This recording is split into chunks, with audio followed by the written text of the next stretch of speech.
కుత్బుల్లాపూర్ నియోజకవర్గం గాంధీనగర్ పారిశ్రామిక ప్రాంతంలో ఎంటీఏఆర్ అనే కంపెనీలో ఈరోజు 10 సంవత్సరాల నుంచి పనిచేస్తున్న కార్మికుల్ని మొత్తంగా జీతం పెంచమని అడిగిన పాపానికి వాళ్ళందరినీ కూడా పనిలో నుంచి తొలగించడం అనేది యాజమాన్యం చేసింది. దీన్ని బీఆర్టీయూ తీవ్రంగా ఖండిస్తూ ఉంది.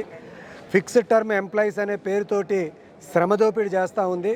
అసలు ఐడీలో కార్మిక చట్టాల్లో ఎక్కడా కూడా పాత చట్టాల్లో ఫిక్స్డ్ టర్మ్ ఎంప్లాయీస్ అనే పేరుతోటి 7, 8, 10, 11, 16 సంవత్సరాలు ఇట్లా పనిచేయించుకోవాలనేది ఎక్కడా లేదు. కాబట్టి లేబర్ డిపార్ట్మెంటు ఈ చట్ట వ్యతిరేక చర్య ఏదైతే ఇవాళ మన ఎంటీఏఆర్ చేస్తున్నదో దాన్ని తీవ్రంగా పరిగణించి వాళ్ళందరినీ కూడా రెగ్యులర్ ఎంప్లాయీగా గుర్తించి వెంటనే యాజమాన్యానికి లెటర్ ఇవ్వాలని చెప్పేసి ఇవాళ మేము బీఆర్టీయూగా డిమాండ్ చేస్తున్నాం. యాజమాన్యాన్ని కూడా విజ్ఞప్తి చేస్తున్నాం. అనేక మంది కార్మికుల శ్రమతోటి ఇవాళ దినదిన అభివృద్ధి చెందింది ఆ ఫ్యాక్టరీ.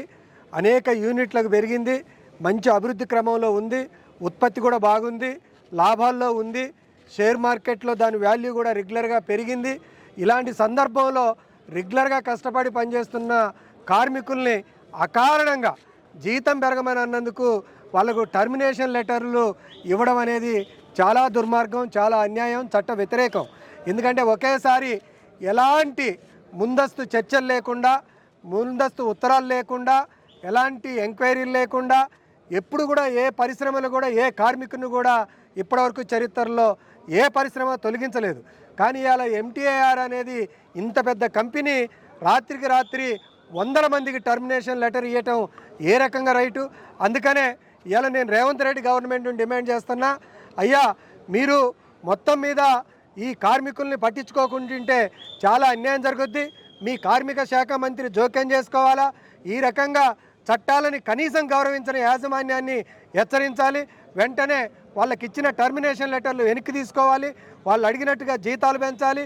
వాళ్ళందరూ కూడా రెగ్యులర్ కార్మికులు అని చెప్పేసి ఇలా బీఆర్టీగా మేము చెప్తా ఉన్నాం. చట్టాలు అయ్యే చెప్తా ఉన్నాయి.